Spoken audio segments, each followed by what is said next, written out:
Hi, this is Sharon Colvin, a youth services consultant for the Vermont Department of Libraries. This is my very last webinar called We Need Diverse Books. This is the social cognition approach. So as many of you guys know, I'm going to grad school in the fall. And one of the things I had to do was write a research paper. And I haven't written a research paper since, well, grad school last time, which was a long time ago. And so what I decided to do was write a new one because why make things easy for myself? And so I took the theme of diverse books and this. Does everyone know about this? We need diverse books, kind of social media. This I don't. There's a green, a grassroots kind of emphasis on diverse books. Has everyone heard of this? Mhm. Yeah, maybe. Yeah. Yeah. Okay. So I took this and I looked at it from a social cognition approach, and all that means is trying to look at why are diverse books important? Not just we need diverse books, but why do we need diverse books? And so I wrote a whole paper on it. If you want to read all 25 pages, I'm more than happy to send it to you. But I think you'd much prefer to see it this way, which is via webinar and discussion. Okay, so let's start with something simple. What does diversity mean? Especially in the great state of Vermont, I think we struggle with this. But what do you guys think? What does diversity mean? Not all the same. Exactly. In general, not all the same. So Sarah was just looking for Asian children in picture books. So race, definitely, right? We were just talking about gender, and depending on what um, situation you're in, what context you're in, one gender or another could be underrepresented. Religion. Religion, definitely. So I made this little wordle with all the different things that I could think of. Culture, background. What about class? That's a big thing here in Vermont, right? Income, class, skill, age, especially right now we are very much an aging state. Athleticism, privilege is a word that gets thrown around a lot, and privilege comes in a lot of different forms.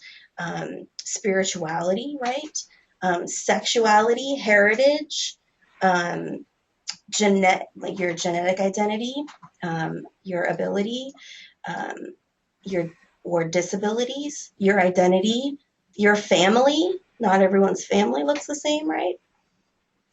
So these are a lot of different ways that we talk about diversity. And our society tends to tell us that families and people come in um, one shape, right? And what is that? What is that all American experience look like? White, right? Mm,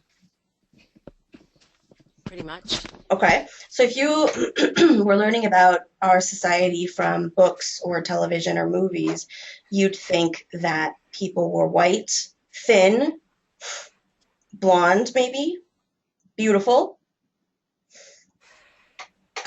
athletic, Christian. What about their families? The perfect the perfect house with the white picket fence and the 1.2 kids and the dog and Yes, and everyone's blood related to each other, right? Right? Right, right. Mom and a dad and a little kid and the dog. exactly. And never have any weeds in their lawn. Hmm. Um, and they're exactly middle class, never unemployed. And they're of course pure American, born and bred here. And we know that that just is not the reality of our world. So why do we need diverse books? This is a picture from the We Need Diverse Books campaign, and I love this little picture. There's a little, I think it's a hedgehog. We need diverse Oh, books, but why? Oh, Sarah says, oh no, Dick and Jane isn't nonfiction. You know, you bring up a really good point. You know, a lot of us grew up with Dick and Jane, and as a little kid, do you distinguish between fiction and nonfiction? That's something that we can be worried about. So that's one reason we need diverse books, right? But why else do we need diverse books? Acceptance. Mm-hmm. Self-acceptance as well as acceptance of others, right? Right. Mm-hmm. They're also really good discussion points, right? Um, has anyone ever had a discussion with a child about a diverse character? Or have you ever witnessed something in your own family where you discuss a diverse character or a diverse situation through a book? I bet you have. We're just going to say yes. You guys are all quiet. I know it's pre-coffee hour. All right, so I pulled this from the Vermont census. This is from 2014, which was the last census. Um, and these are just the racial demographics of Vermont. Does anyone have any comments? Anyone surprised? Wow, I'm surprised at that 95. That's shocking to see that in print. Mm-hmm. Sarah's still stuck on Dick and Jane is real. Yes, Sarah. Jordan said it looks just sad. Yeah, I agree. I mean, um, it's a very homogenous state. Um, and look at the Wow. other races. I mean, look at that. Now I am Hispanic, and I joked when I moved to Montpelier that I messed up the census data, and I think I actually did. I don't think it was actually a joke. um, Well, I just have a little funny aside. When I had my fresh air, I have a fresh air boy that's been coming for 11 years, mhm. and literally like the third or fourth year, he was like 8 or 9. He actually asked us. He said, "Wendy, where are all the black people at?" And Mhm. I said, Eddie, that's a great question. Let's talk about that. Mhm. So that brought back that memory. Yeah, absolutely. And those of us who come from cities, it's a little shocking to um, to see this kind of demographic because the country does not look like this. I didn't pull up the United States demographics, um, but for the United States, I think that percentage of white would be under 50%, or if not hovering right around it. So it's not representative of the rest of the country or of the world, right? So does this make you more or less convinced that diverse books are important? More. More. Why is that? Because our kids need exposure to different cultures that they just don't get here. Ding, ding, ding, ding. I agree. Yes, they need to know what the world looks like. They need to be exposed to these kinds of things because what if they leave Vermont, right?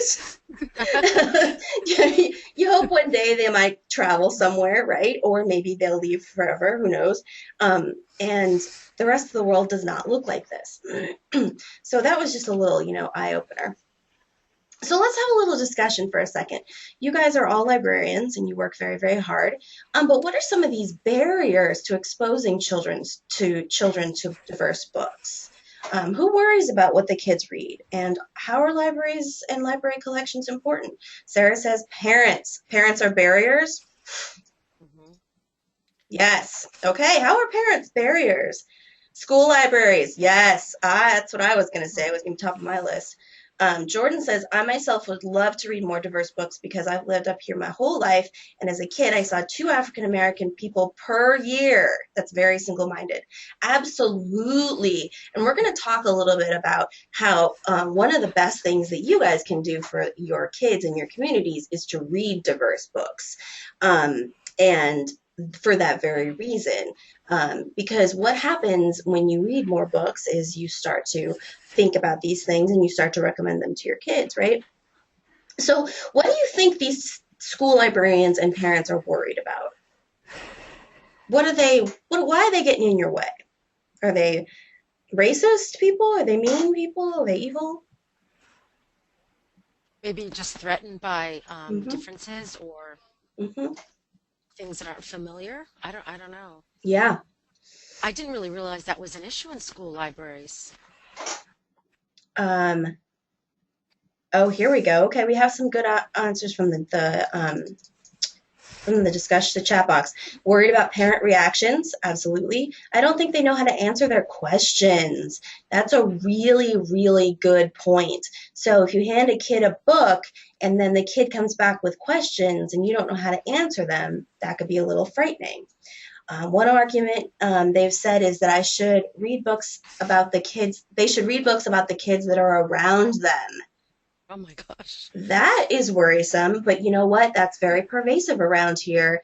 Um, I have to say that the state government, hey, it's Northfield. Yeah, well, state government has the same attitude. They talk about diversity and, the 98% white people that are in state government. And I had a diversity training day and I said, could we talk about racial diversity? And they're like, why would we do that?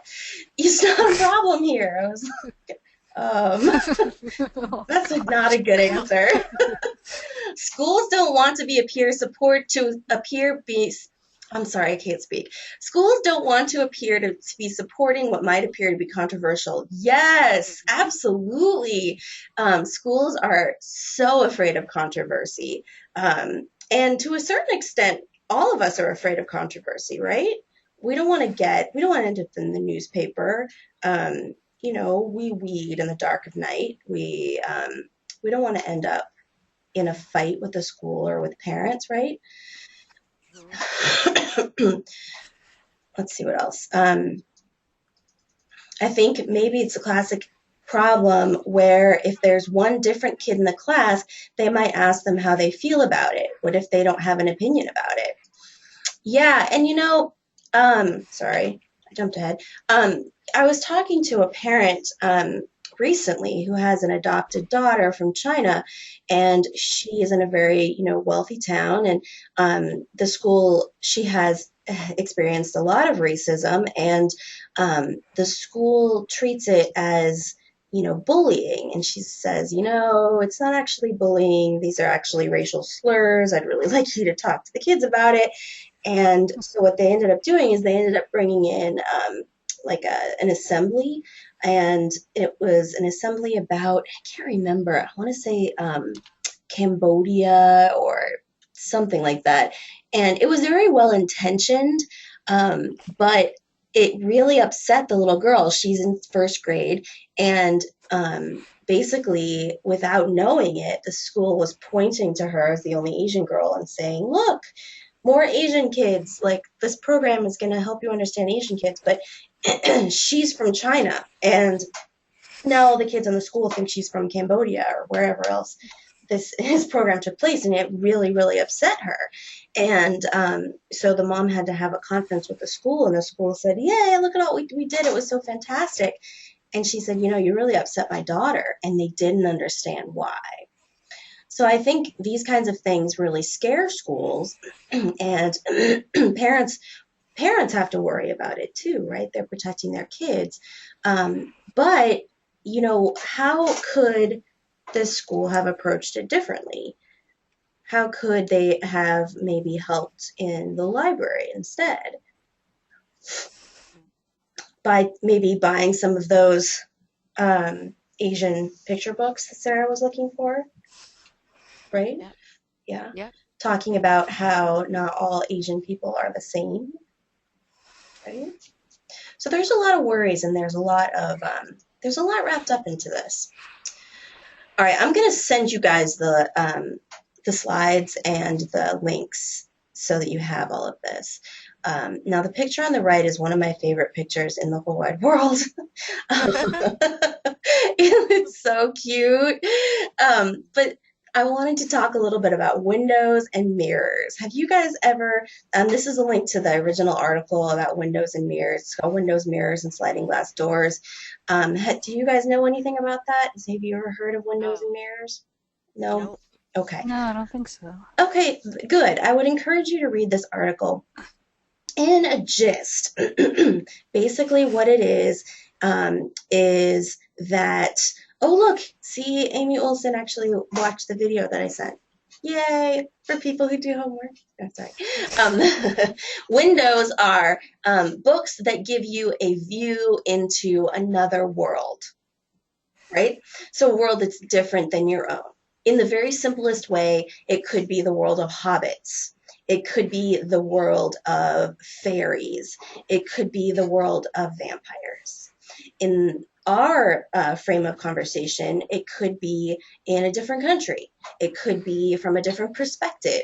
It could be it could be a window into a life that you have not experienced and you may never experience, or maybe you will, who knows. So that's what a window book is. It's basically a book that gives you insight into some other world. And that world could be fantastical, but it doesn't have to be.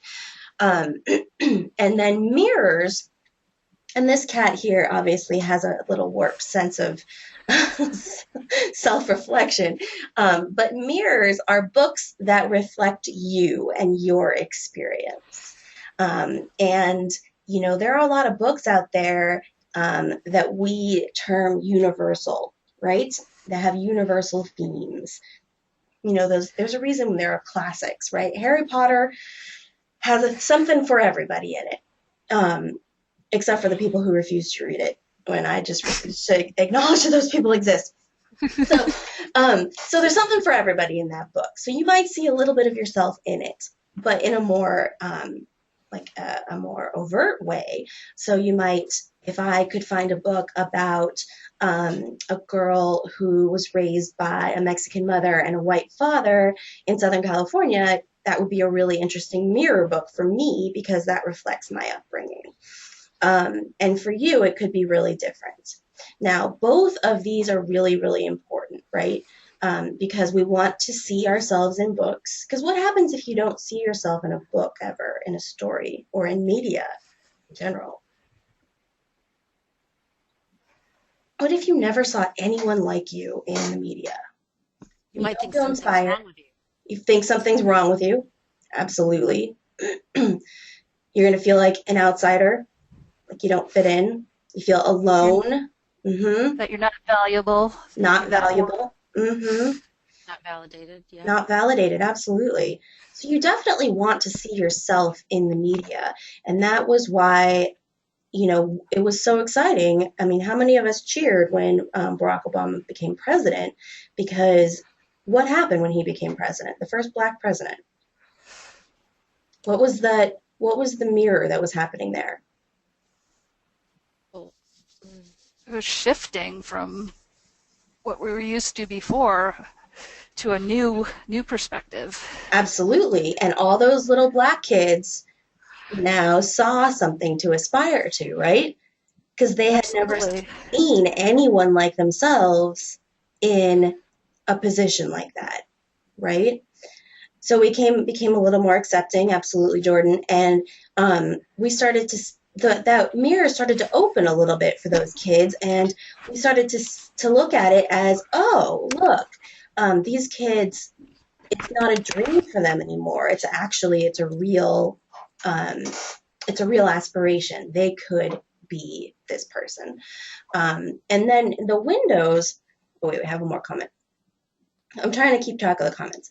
Um, the mother who asked me about, this is from Sarah from Northfield, asked me about Asian books, actually brought it up because her children came to story time every week and they began to notice that there were only books with people who had white or brown skin, and they asked her why they never saw themselves in books. Yeah, absolutely. And that's a really valid question, right?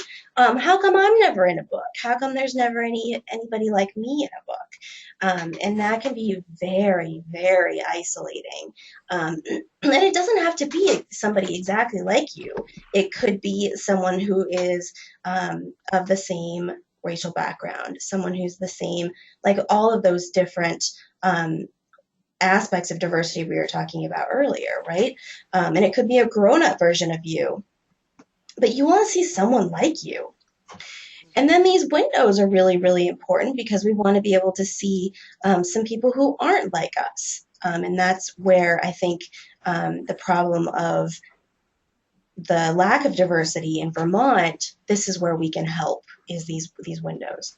Amy says, my daughters have only known two presidents, Barack Obama and George W. So to them, having diverse leaders is going to be more normal. Absolutely.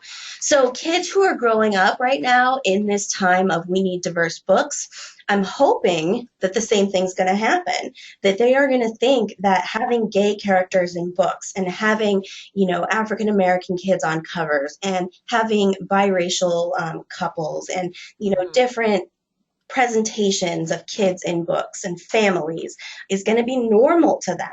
And I think that's what we're all aspiring to. Mhm. Sharon, if I could interrupt, there was Absolutely. to your point about the mirrors, there was on the Today Show this morning, there was a really powerful thing that they showed.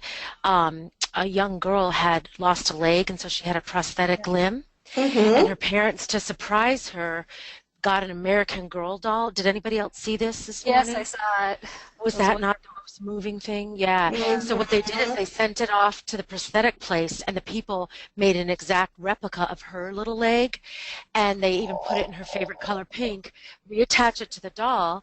Then the parents put it back in the box, had her open it up. They videoed her reaction. It was so moving. It went it said there were like 7 million hits already, and Mm-hmm. it's exactly illustrating what you're talking about. Just needing that mirror. Even Absolutely.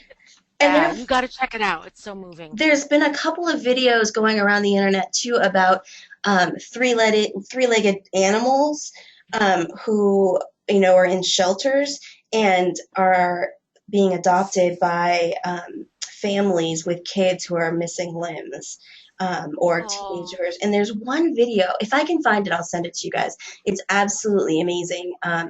About this teenager who you don't see anything about him. He's playing video games, and yep. his mom is trying to get him off the couch, and he doesn't want to talk to her, and she gives him a present, and she leaves the room, and out pops this little three-legged puppy, and he's like, Oh, ugh, what is that? But then eventually the puppy warms up to him, and eventually he stands up, and you see that he only has one leg. Um, and oh, so so, yeah, absolutely. I think that's just as important, and that it's important to remember that diversity isn't just about race. Diversity isn't just about gender. There are a lot of different ways that people can be diverse. And actually, this ad right here is from Target. This was from last fall in the Halloween section, and it made social media. It went viral. Why did it go viral? What do you see here? yeah. Princess Crutches. with crutches. Yeah. And how excited would you be if you were a little girl or a little boy on crutches and you saw this in a Target ad? How Hmm. exciting Pretty is that? cool. And she's just normal. She's wearing a princess costume because that's what kids do. And so things like this are so important. And companies like Target are really taking this to heart. And for the adults, if you've noticed, there's been a big push for plus size models. And Hmm. seen Target has been a big proponent of this, where you'll have more quote normal looking people in their ads and on TV, and same sex couples and TV ads and things like that. And it's the same push that's happening in media is happening in books, and I would argue that they're equally important. So let's go back to this little wordle about, excuse me, about what all the different ways that um, diversity shows up in books and in media. Now, do you see yourself in the books that you read, children's books especially, or YA books? And what about the kids in your library? Do they see themselves in these books? Definitely. Yeah. Especially, I feel like there are a lot of girl YA books being published right now, or it's been a trend for a while. So, girls definitely, we see ourselves in books a lot. Boys, not as much. Sometimes, yeah, yeah, yeah. So size is definitely, or weight is something that has come up a lot in books lately because a lot of especially the teen books that deal with overweight protagonists, it's usually about either how they're trying to lose weight or how they're being bullied, right? It's not Yep. normal. Um, what about attractiveness?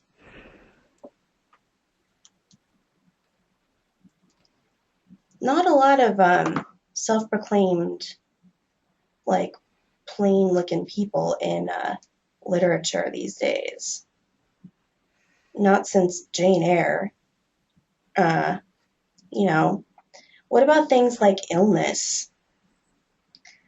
There's a lot of drama books about illness, but what about the normality of what it's like to be diabetic or what it's like to be to have allergies or what it's like to have to use an inhaler or um, there's not a lot of that.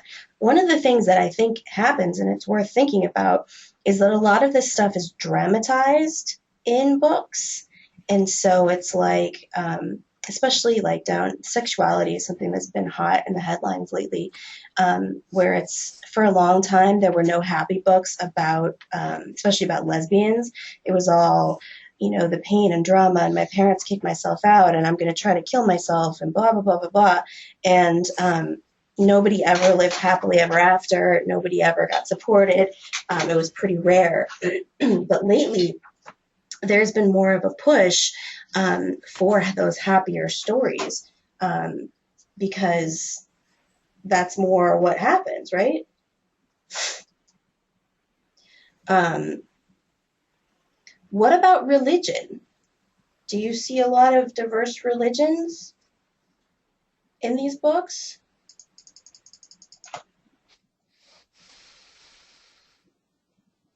I think that might be a no. Your silence A little. speaks. um, A little. a little bit. Okay. Yep. All right. Now, have you taken the time to look at book covers recently? Book covers are disturbing, especially YA book covers. And, that's the first kind of the glimpse of stories that kids have, right? We all judge books by their covers, don't lie. We all do. And so if you're going to, oh wait, I missed a bunch of comments. I'm so sorry. I'm going back.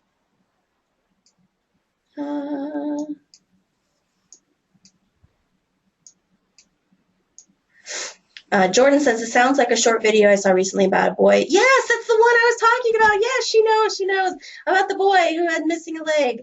And the mom gave him a dog the same thing. Yes, so cute. I don't have many books in my library about attractiveness. There's so much more in the YA section.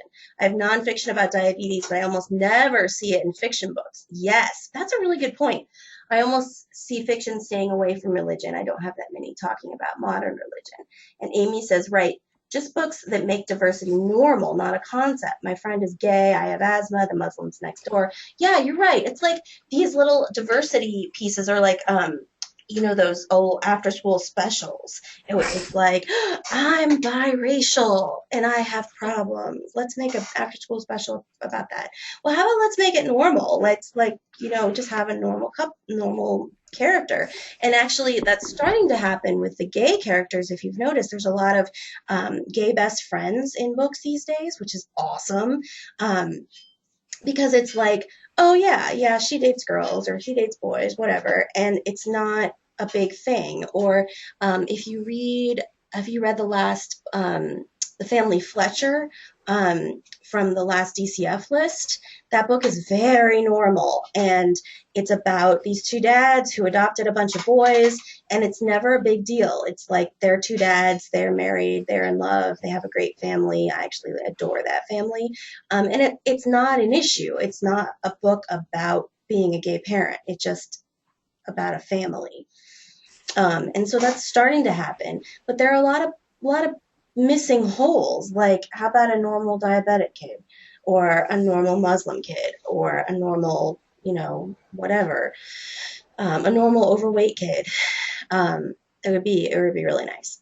But if you look at these book covers, what do you notice about these characters on these teen books?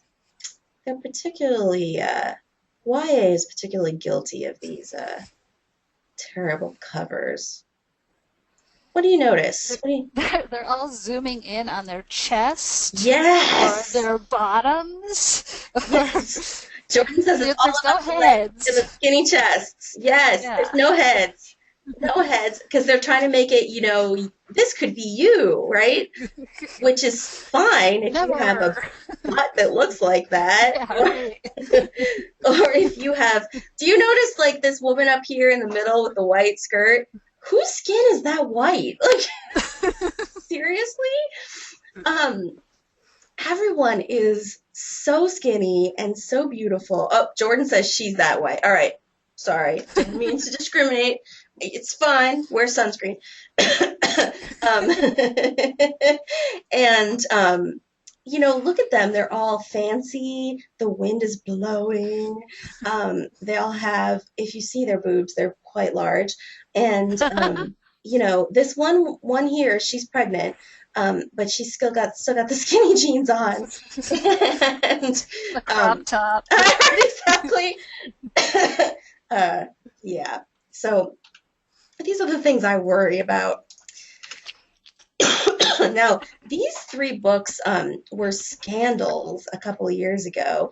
This book right here made all the headlines. I think this book was from, I don't remember. It was 2006, maybe. And this book, Liar, was published originally with this cover here. And the problem with this cover is that the protagonist is black. Does this Oh. character look black to you? Not one bit. No. So the librarians threw a fit, and as we are so good at, and we petitioned the publishers, and this is the paperback cover, a little bit more to the point. But this was just one that made the headlines. There are a lot of problems with these kind of representations. Like, if you ever read Jane Eyre? I love Jane Eyre. She's described as being kind of plain and homely. But if you watch the movies, do you ever notice that they cast like the most gorgeous actor ever to play her? Or on the book covers, she's like stunningly beautiful. She's not supposed to be. Down here, these books by Kelly Armstrong, and I haven't read this series, but I do like Kelly Armstrong. This character is supposed to be Native American. Exactly. She's got the cheekbones, I guess, but come on. And so, they just cast a pretty model. These are just stock photos. They have no respect for the fact that these characters have identities that the kids need and want to know about, right? This character up here, the magic under the glass, I think she's supposed to be Middle Eastern, maybe from Persia, maybe. Not in any this planet I live on. So these are some of the things that happen, and if you're interested in any of this, Matali Perkins, I sent you a video of some of her. She's phenomenal, and she does talks about the whitewashing of children's literature. And you'll notice that if there are people of color on covers, a lot of times they are presented in this kind of I don't know, exotic way. Like, she used to talk about, actually, let me see if I can find it for you. She used to talk about this one book. It was one of my favorite books, but it's called Weed Flower. Oh, is it Weed Flower? By Cynthia Katahata. And if you've ever read that book, here it is. She is a totally normal kid. She is living in a camp during Pearl Harbor. It's pretty horrible, but she is a totally normal kid. I can't zoom in on this, but so she's a normal kid, jeans and t-shirts kind of kid. Now, look at that picture of her on the cover. Does that look like a jeans and t-shirts type of kid? Nope. What is that? So why do they do that? Any ideas? I don't know that there's really an answer, but um, I don't know, just to make her look, more authentic, maybe? yeah, or like she's Japanese, she's wearing a kimono. First, when you get your first impression of the book, that you know that it's not about, I don't know. Right. Like we really want to sell this as a Japanese book. We got to Right, push you have to that. make her look as stereotypically Japanese as possible, even though it doesn't fit The the story. storyline. Jordan says maybe the publishers want to show her nationality instead of showing her normal, which is either American or white. Amy Olson says, I think more kids would read the book if she was in jeans and t-shirts. Yes, this is my argument. This is a kid, I think more kids would identify with this character if she was presented the way she's actually written in the book, with a t-shirt on and jeans, sitting on the floor, writing in her journal, you know? And instead, they decided, and I argue that sometimes they do this to win awards. And this is an older book, so I hope they don't still do this stuff. But yeah, like look at this kind of stuff. And if you go to YouTube and you can look at Natalie Perkins' presentations, she's an amazing, amazing speaker. And she talks a lot about this whitewashing of book covers and of this kind of exoticizing of other cultures, which is just ridiculous, because I think kids today are more apt to accept the diversity if it was presented in a more normal setting. I mean, if it was a historical fiction, like, 1800s kind of book, that would be different, but it's not. Very, very interesting. Okay, so we're going to talk mostly about Windows for the rest of this webinar. So these books here are some diverse books. What kind of diversity do you see here? Anyone see any diversity? Looks like an African American character in the Yep, first one. Overweight character in the fourth one over, Fat Angie. absolutely. I see someone overweight. Yep, definitely. Yaki Delgado is probably not a white kid. Huntress, I happen to know if you look at it a little closer, she's Asian. Or let's look at some of the authors' names too. Matt de la Pena.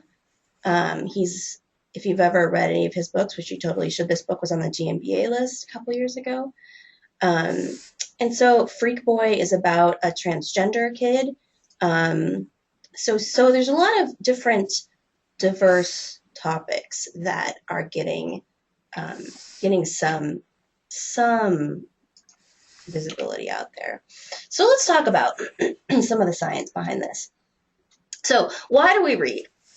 I assume all of us read. Yes, just say yes, because otherwise we'll have to have a little talk. We all read, right? And we read for information, right? Definitely, we're librarians. We read for information. We read for entertainment, right?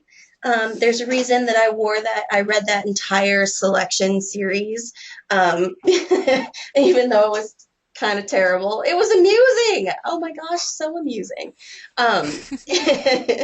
Um, you have those guilty pleasures, and Oh, absolutely. yeah, right? Yeah. There are some books that are just so good, like Escape from Furnace, the Andrew Gordon Smith books. I love those books. Gosh, they're terrifying. I love them. And so entertainment, definitely. Social stimulation, right? Some of us are not terribly outgoing, and follow me on Facebook. I am not. I am more apt to stay home with my cats. Um, and so social stimulation, you can make friends. How many of you know kids or were kids who had friends who lived in books? Me. Yeah, right? We all had friends. These are people who never leave us. These are people who don't change. Jordan says, yes, I used to read all the time. I was shy. Yeah, absolutely. So it's a little bit of social simulation, right? And you get to try out some of these little situations vis-a-vis these characters. It's safe. It's also an emotional experience. How many of you guys have cried while reading a book? All of you say yes, just say Can't yes. even count the I times. know. Oh, the feels, Jordan, you're so right. Oh, the feels. Um, I just finished, gosh, what was that book that I just finished? Oh, Pax. Oh Oh, I my still haven't God. started it. I know. I was telling Sasha about it. Pax, the new Sarah Pennypacker book. Oh, the feels. Oh, the feels. It's hit me on the first chapter with the tissues, and I was just like, oh, is it happening?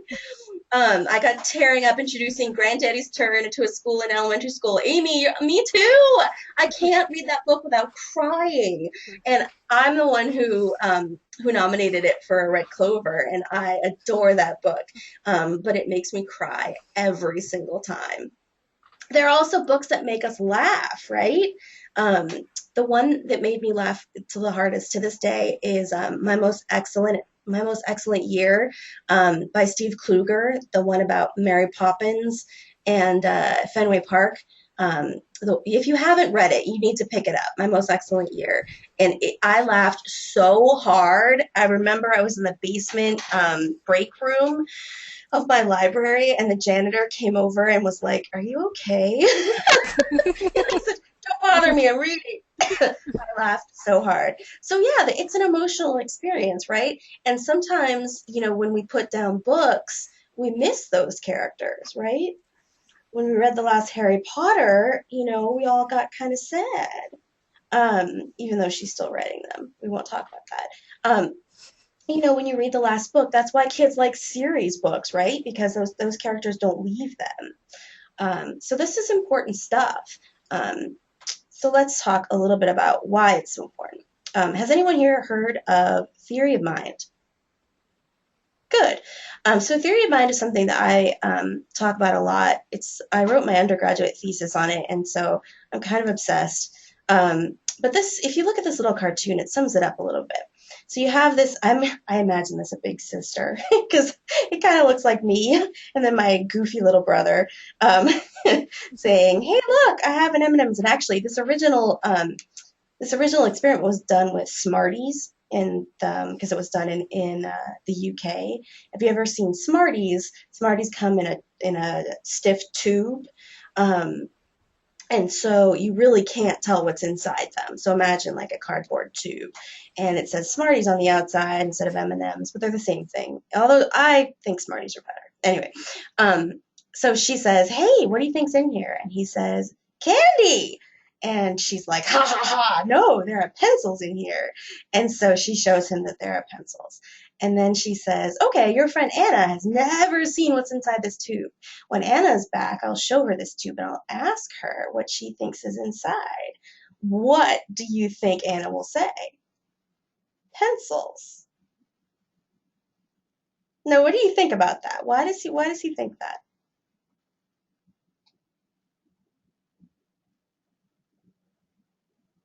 Anyone have any ideas? So he doesn't want to be wrong because he was That's wrong the first time, and it's then he doesn't want to be the only one very who's wrong. That's a really, really good answer. But actually, I think this kid is younger than you think. I think he's probably around 3. And try this, I want you guys to do. I'm totally condoning experimenting with children. Um, it's fun to do these little experiments and watch it. 3, 4, 5-year-olds, and with the 3-year-olds, they will say this. And the reason is it's called the problem of other minds. And 3-year-olds can't fathom that you know something that he doesn't, or that he knows something that you don't. Jordan says he's trying to inference what is actually inside compared to what is on the outside. He must be young, like 3, absolutely. They have this broken thinking, and other people know what's inside them before they do. Absolutely. And this is exactly what theory of mind is. So these little kids around 3 years old, they think that you can read their minds. So have you ever seen a kid who does something bad, and then they don't try to hide it. They just assume that you know before you even see it. And it's because they don't understand that there is that you have separate minds. They don't understand that you guys are separate, and that until you communicate, you don't know the same things. And also, they're very egocentric, right? Little kids are very egocentric. They can't imagine a world outside their perspective, right? And so kids think that everyone thinks the way they do. And that's the way you have to be in order to survive the world as a 3-year-old. And we forgive them because they're cute. But so they don't understand that you might do something different. So there's this classic experiment, and if you took my brain development class, you saw the video, and if not, you should totally look it up. Alison Gopnik gave an awesome TED talk where what she did was she gave little 2-year-olds a bowl of broccoli and a bowl of goldfish crackers. And of course, all the kids liked the goldfish crackers, and none of the kids liked the broccoli, right? And then she looked at it and she tasted each of them. And in half of the experiment, she said, yum to the crackers and ich to the broccoli. And in the other half of the experiment, she said, yum to the broccoli and ich to the crackers. And then she put out her hand and said, give me some. And the really, really little kids, like the 2-year-olds, would give her crackers no matter what. And that's because they couldn't understand that she liked something different.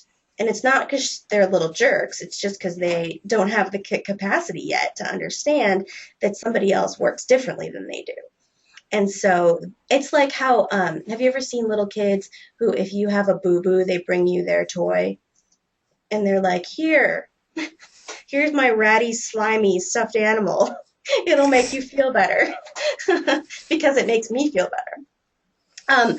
And then when they get a little older, so maybe 4 or 5, all of a sudden they'll give her what she wants. And you'll see this development in kids when they get a little older out of preschool, because they start to understand that you like something different. So they'll start to fixate on the fact that I like elephants.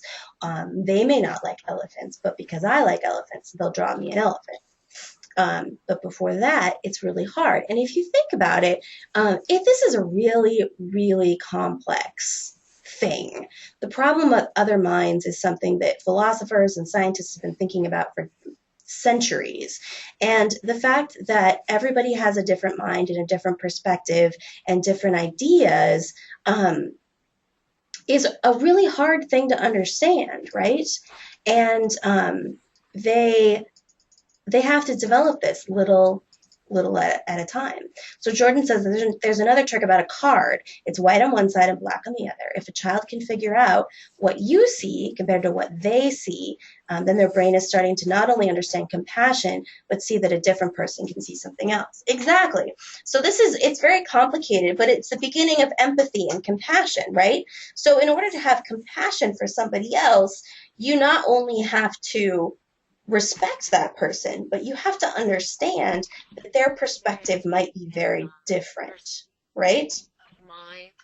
So understanding that a very short person or a very tall person might see the world a little bit differently, and that you might need to, move the books lower or higher for that person. That takes some serious thought and thinking about that other person. So this is all part of something called empathy, and kids have to learn it. It's not something they're born knowing. And some people learn it faster than others, and some people forget it faster than others. All right, so let's talk a little bit about this social experience. Empathy and compassion are social experiences, right? It's part of being a social human and interacting in the world. So I did a bunch of research, and I discovered that reading really is a social experience. And there's a big study done in 2008 where they found that reading simulates social experiences, and that it actually required active participation from the reader. And if you think about it, when you read a book, you're not just reading a book and thinking, okay, Hogwarts, pumpkin juice, whatever. What you're actually doing is you are overlaying your own experiences. So you're thinking, okay, school means this to me, right? School is this in this book. How do they compare and contrast? What can I understand? And then you're overlaying your own experiences and judgments onto the story, right? How many of you guys have read or reread a book as an adult, something that you read as a child? Anybody reread like The Secret Garden or Charlotte's Web or Little Women. Little Women? Yep. And was it Yep. different? It was different. Mm-hmm. Why do you think it was so different? My perspective. Mm-hmm. Absolutely. And that's because you are actively participating in this reading experience. So, Sarah, you reread classics all the time. And are they different each time you read? Yes, very different. Because in each period of your life, each moment of your life, you are going to bring different experiences to that book, right? So, this is not a passive experience. This is a very active social experience, right? Which is important to think about when you're handing a kid a book, right? Because this is not some sort of like, here, do this, play this game, turn your brain off. No, this is work hard, think about your social experiences. And they aren't even thinking about this stuff. This is just what happens. They also find that readers who are emotionally transported into these stories are more likely to empathize with these characters. So kids that are really connect emotionally with these characters, and we all know certain books that connect with certain people, right? And you get really emotionally invested, all of a sudden you're really empathizing. And this is no different than empathizing with the person sitting next to you or the person on the bus with you or the person in your town. This is exactly the same skills. And so these kids are actually practicing those empathy muscles, if you will, while they're reading. And they've actually found that kids as young as 5 actually prefer socially complex stories, which I think is really interesting because, we treat kids sometimes as we dumb things down for kids. But in reality, kids are thirsty for social experiences and social information. They want to know what's going on. And so they really are drawn to these socially complex stories, and they want to know, like, what is that and how does it work and what goes on here. And so there's in studies they prefer stories with multiple characters with different things going on, and these are 5-year-olds. They're barely learning how to read, right? They really want to know, so they're thirsty for this information. And they've actually found that lifelong fiction readers have better social skills than nonfiction readers. And this is really interesting. In this story, this article, it was called it was the nerds versus the geeks or something like that. And it was basically like reading nerds, people who read fiction, tend to be more social than nonfiction geeks, people who tend to fixate on. Sorry, I don't know how to mute my phone. We're just gonna have to figure out. I don't. I don't know how to make the ringer go away. So people who read nonfiction who are reading stories about non-human things, right? And one really good example of this, although I don't have any empirical evidence to this, is, does anyone know any autistic kids or kids with Asperger's? Anyone? Yes. What Yeah. do they tend to read? Nonfiction. Yes. Yes. And I think that anecdotally is making this point. So people who are really have some weak social skills are going to lean towards the nonfiction. And that means that people who are reading fiction actually have better social skills, and it goes round and round. And so the whole point of this is that reading is actually a very social experience. And this is a place to practice. So this research is really interesting. And this I did not expect to find this research. This research is saying that narratives and stories are actually a safe place to practice your social skills. Actually, Jordan had a comment. Okay. I had a hard time reading. I actually hated reading big words and sounding them out. Somewhere along the line, I read Magic Treehouse books, and those really saved me from a life without reading. I now have so much empathy for people because I've read so much. Yay. Absolutely. We all find our, like, our little gateway drug, right? And our little gateway book is the book that gets us into reading. And I wasn't a big reader when I was a kid either. I'm a slow reader, which was very frustrating for me, and still is. That's why I like audiobooks. um, but reading about different kinds of people can make you very empathetic. So narratives is a safe place to explore. I think it's a fascinating idea. So they did this experiment where they exposed kids to different kinds of people. I think this experiment was, I think it was actually with college students, and this was a lot of this research is coming out of the 9/11 kind of fear of people who are Muslim or people from the Middle East, and it's terrible that we have this anxiety in our society, but the only good thing that comes out of it is that there's been some really interesting research that kind of captures or takes advantage of that. And one of the things they did was they fill like a classroom with the kids, and then they bring in a bunch of people who are from, a Middle Eastern country or who Muslim or whatever, and they measure their anxiety levels. And then what they did instead is they said, okay, we took a different group and they had them read about this group instead, and it reduced their anxiety so that it's almost like they prepared them. So they read stories about this country or this group, and then they brought them together, and all of a sudden their anxiety went down. And it makes sense. A little bit of knowledge can help soothe your fears of the unknown.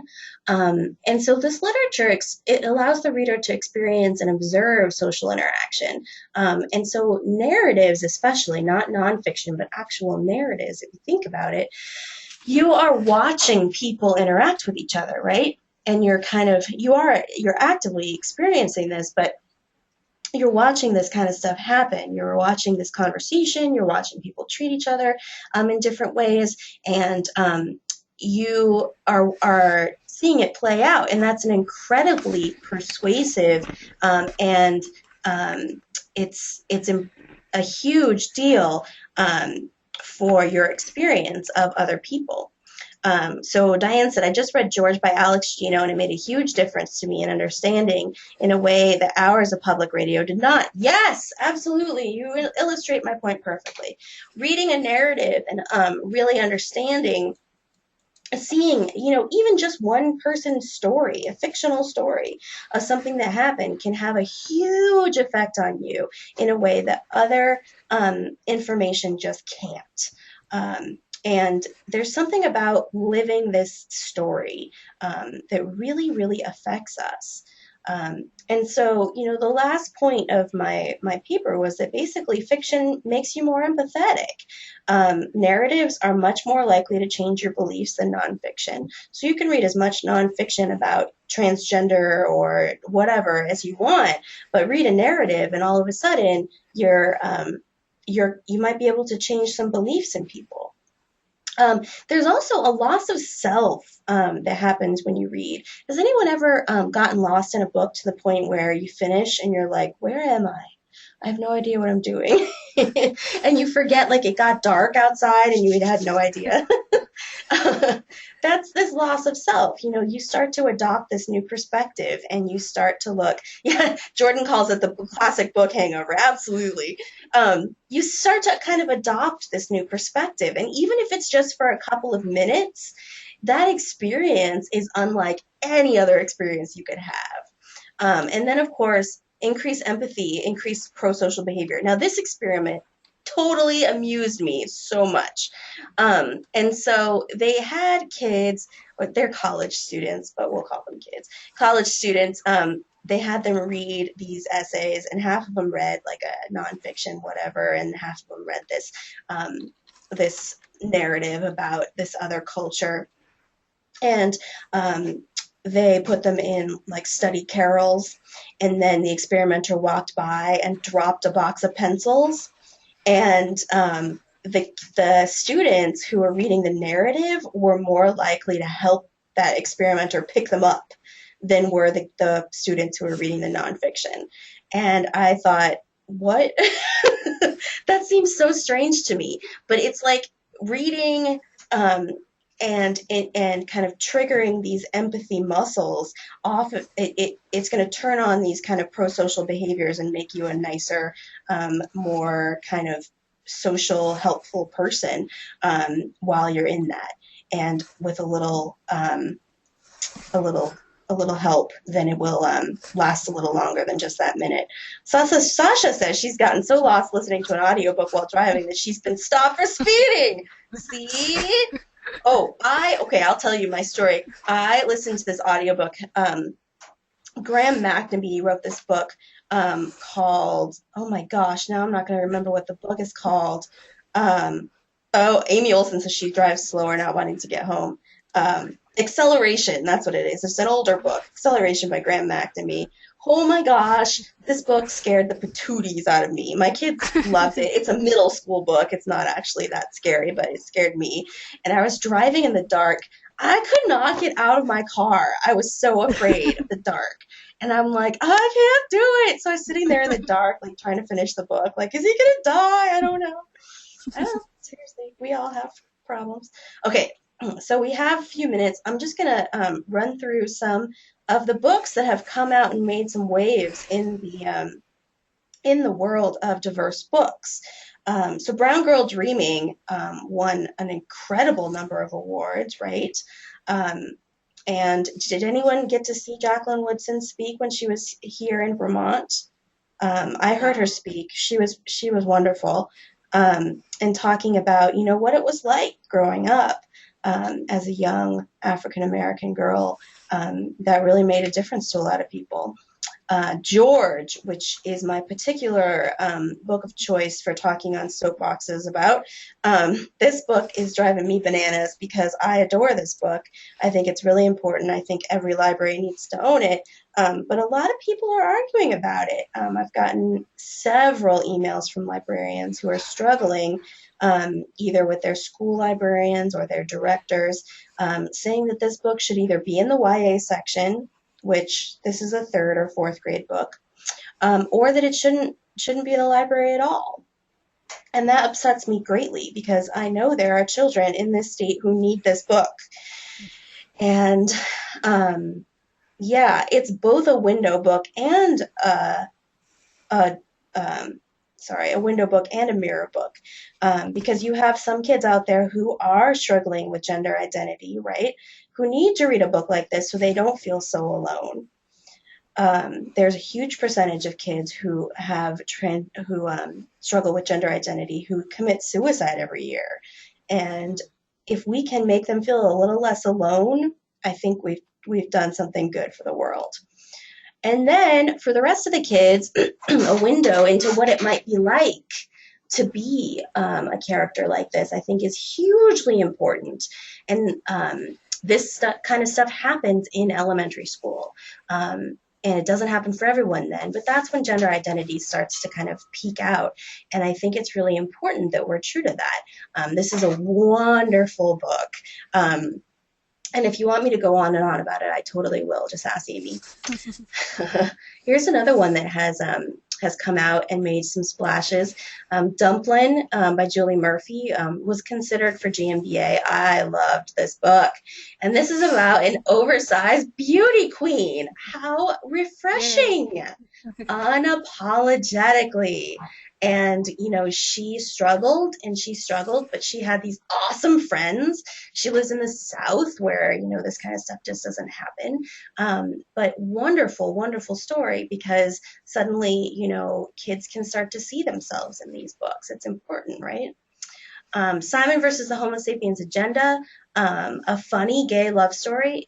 These books don't come along very often. And I think books like this, and this book is on the GMBA list, it's so uplifting and so happy that I think that it's important for the kids out there who are struggling with their sexuality or happy with their sexuality or whatever. That they see something happy out there, that it's not just all struggles and depression and suicide, that sometimes, happy, silly things happen just like normal kids. All right, Jordan had a comment. I know my opinion when it comes to transgender kids younger than 18 is on the skeptical side. How do I move that thinking aside to provide the best collection for my library patrons compared to what I think should be in a library? I watched an adult man take out a few books and transition. I was okay with that. But with kids, I feel uncomfortable somehow. That's really, it's a common opinion, and I think it's great. Thank you for sharing. Does anyone have anything to say? Anyone want to tackle that?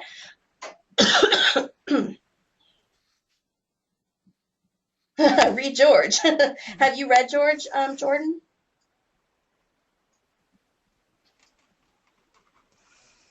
You haven't. Okay, so the first thing I would say is read it.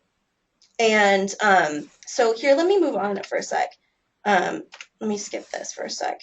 I'm going to go. Okay, so what can libraries and librarians do to promote diverse books? The first thing you can do is buy diverse books. The second thing you can do is read diverse books.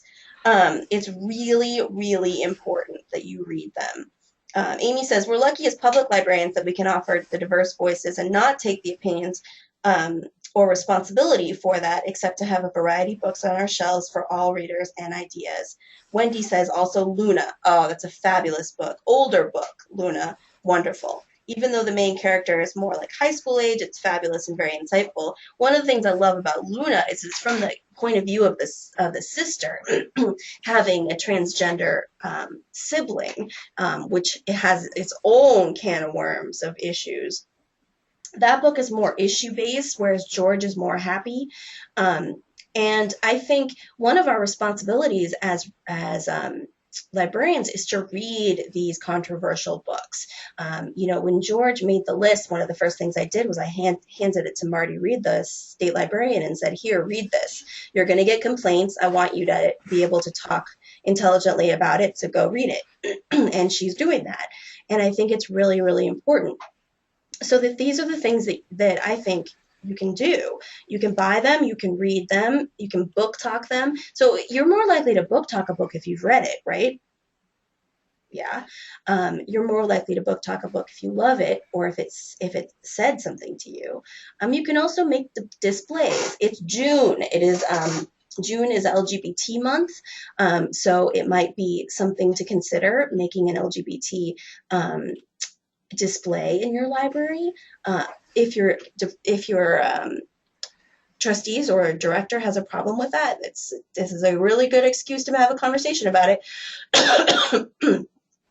Make sure that kids know that these books are available. What else would you say? I mean, I think one of the things, actually, let me go back for a second. Here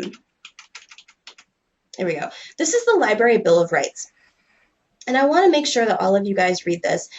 This presentation is as much about, social science is about information freedom or intellectual freedom. And one of the things is that the ALA is very, very clear on what the rights are of readers. And this Bill of Rights has been reaffirmed several times, and there is an intellectual freedom manual here at the bottom, and I will send you links to all of this, don't worry. These are things that you should really be considering when you look at your library, whether you're a director or not. So let's look at this really quickly.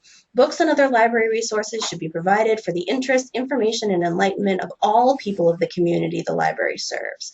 Materials should not be excluded because of the origin, background, or views of those contributing to their creation. Libraries should provide materials and information presenting all points of view on current and historical issues. Materials should not be proscribed or removed because of partisan or doctrinal disapproval. Libraries should challenge censorship in the fulfillment of their responsibility to provide information and enlightenment. Libraries should cooperate with all persons or groups concerned with the resisting abridgment of free expression and free access to ideas. A person's right to use a library should not be denied or abridged because of origin, age, background, or views. You notice age is in there. Libraries which make exhibit spaces and that's just about space. Okay, so that's really interesting. But then what do we do about kids? Because kids are tricky. All right, here is the access to children, and I'm going to send you a link to this. But in the Library Bill of Rights, it says that children have just the same amount of rights as adults.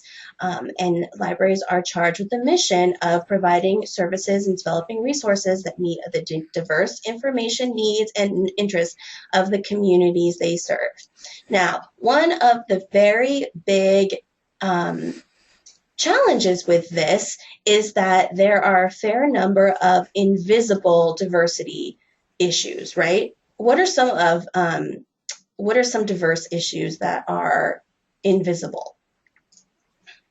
Mental illness? Mental illness, absolutely, that's a great one. What about poverty? Substance abuse? Substance abuse. Gender identity could be one. You could have transgender people using your libraries that you don't even know that they are not presenting the same gender that they were born. Someone who's gay or lesbian or bisexual or whatever sexuality they are, you don't necessarily know, right? These are not things that present. It's not their responsibility to tell you, and it's not your business, right, to ask these things. But we know that these invisible diversity issues are just as important, if not more important, than the ones that you can see right out in the open, right? We talked earlier about how there aren't a lot of books about, kids with things like diabetes or kids who are dealing with poverty. Those kinds of things, when they are swept under the rug, can be very, very painful. And when they never see anybody in the media like them, then it can be very, very hard. The other thing to remember is that as a public librarian, you are not responsible for what these kids read.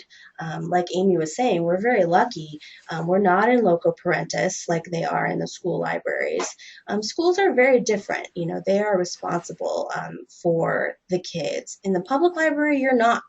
And so the thing you can always say to parents is, you know what, I make available books that are appropriate for anybody who came into this library and for the diverse issues of the population. And if you don't want your child to read it, it's up to you. That's your responsibility. But I would encourage you to read the book with your child or before your child. That's completely right. Everybody has their own idea about what's appropriate and what's not. And if you look at, Banned Book Week is coming up in September, and if you look at the books that are banned, they're banned for the most diverse reasons. They're banned because of violence, they're banned because of witchcraft, they're banned because of sexuality, but, we don't not put books on our shelves that have witchcraft in them, right? Or what about people who are of different religions? They might not approve of certain books. There's a whole genre of adult fiction called Christian fiction.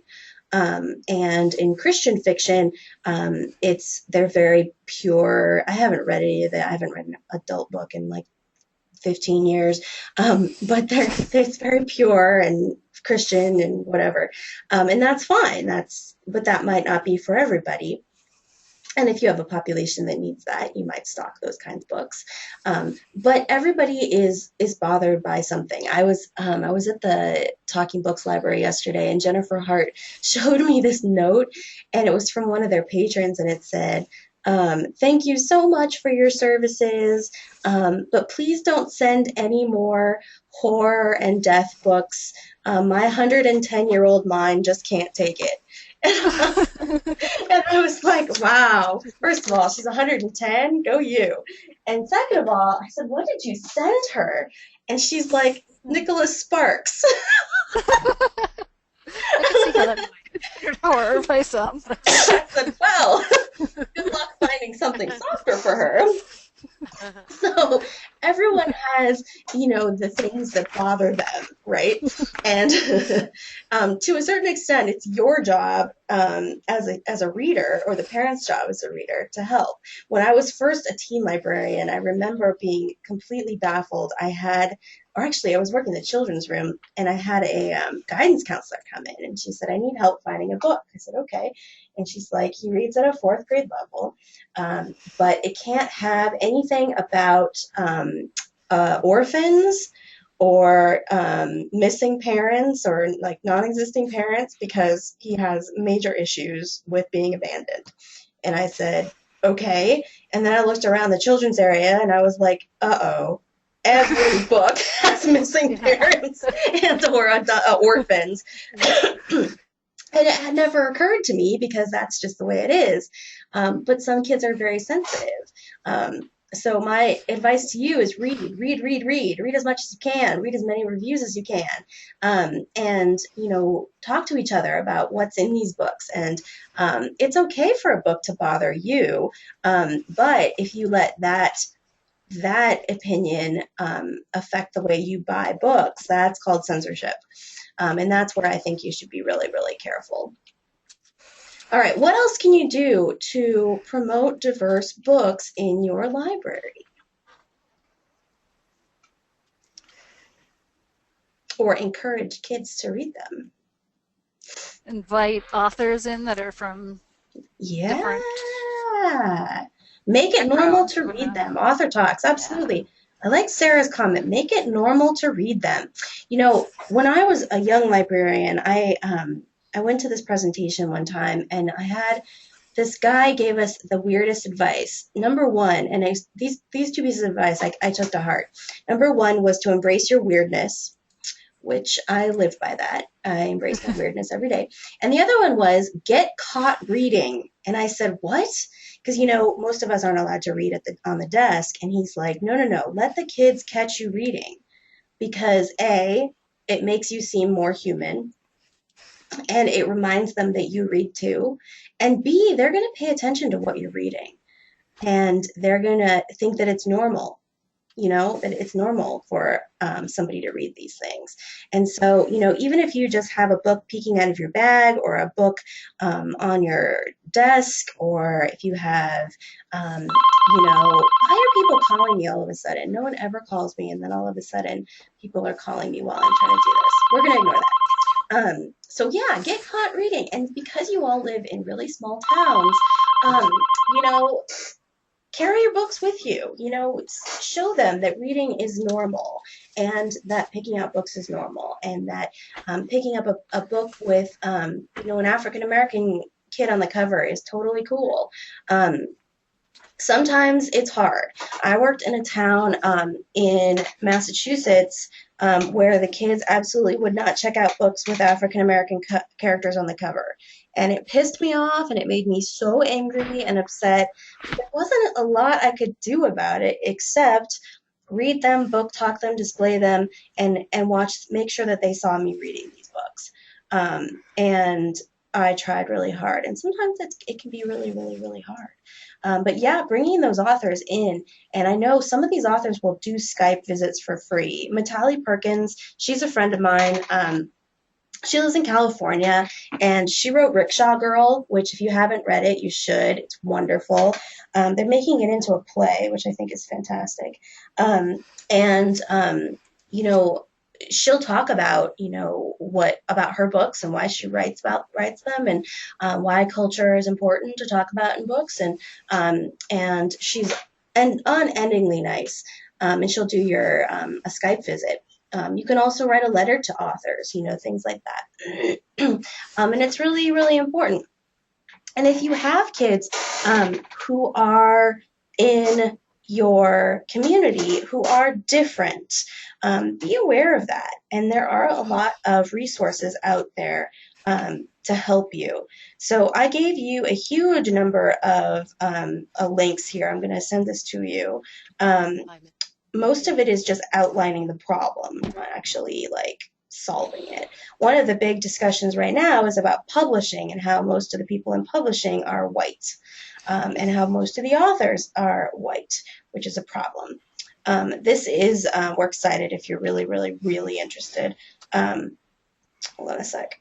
Let's see, someone wrote a comment. Amy, when authors talk about why they write the way they do about the characters they write about, it gives me great language to use when explaining or defending the need for diverse books. Absolutely. And if you go to that site, We Need Diverse Books, there are a ton of resources there that you can get. It's a wonderful, I mean, they are a campaign. They ask for money, but if you ignore that part, then you can get a lot of resources out of them. Sarah, for example, I have a pick shelf and I put diverse books there, reading books and story times that have diverse kids doing normal things. Yes. And that I would encourage you to try to find those kinds of books, diverse kids doing normal stuff. So if you are not on our Facebook page, I'll transfer the ownership of this page when I leave. Oh, wait, this is my personal page. Hold on a second, let me get rid of this. I am gonna transfer the ownership to Jennifer Johnson when I leave, and she'll keep it up for me. But this is a place where you can really discuss. So I follow a lot of different organizations, and you can stalk me. That's no problem. Go and look and see what organizations I follow. I also share a lot of this stuff. So anytime, like right now, YALSA has a big, grant going on. I'll share that out. There are also a lot of organizations that you might want to friend. One of them is Mighty Girl. Mighty Girl is fantastic. They talk a lot obviously about girls, but they also talk a lot about diversity. And so if you look at this, like they'll talk about, like right now they're talking about Josephine Baker. They make really awesome book lists. And, these are the things I share, but you can also follow these people. We Need Diverse Books also has a do you ever notice that when someone's watching you type, you can't do it?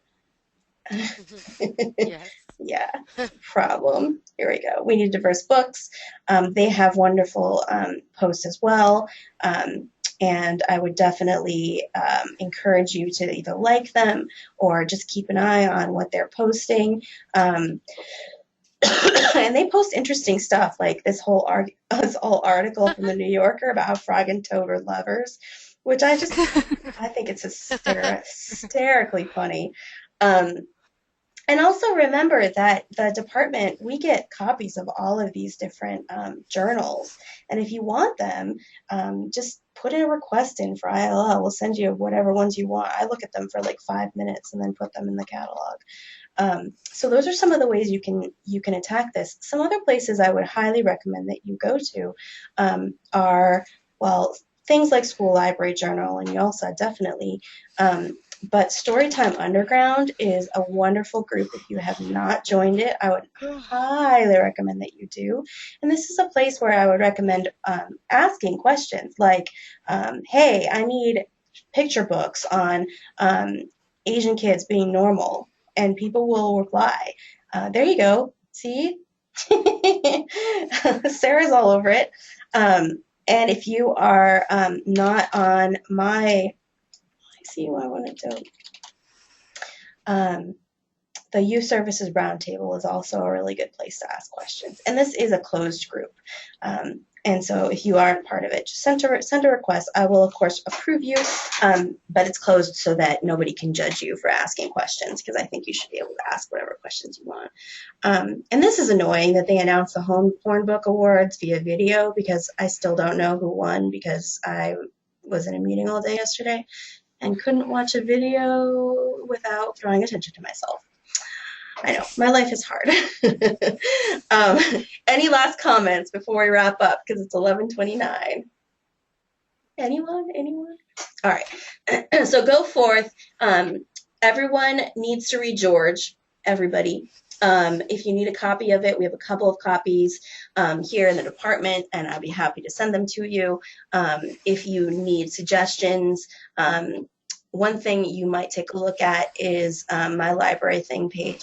I'll point it out to you really quickly. I'm going to have Jennifer take a look at the website again, because I think it's terrible. Hopefully she can make it a little nicer. If you go to the toolkit, and then I haven't looked at this in a while. Oh, Reader's Advisory. If you scroll down a little bit, these are all my videos, and I'm making a new one soon. And then if you go down to, right here, how to use library thing, you can stalk my library thing page, although it's going to get skimpy as I start school. I won't delete it though, but you can look and see some of the themes that I have there, and I read a lot of diverse books on purpose. I'm going to miss you guys too. So thank you for sharing this morning with me. Keep in touch. I'm going to drink some tea, I promise, right now. I desperately need some honey. Take care of yourselves.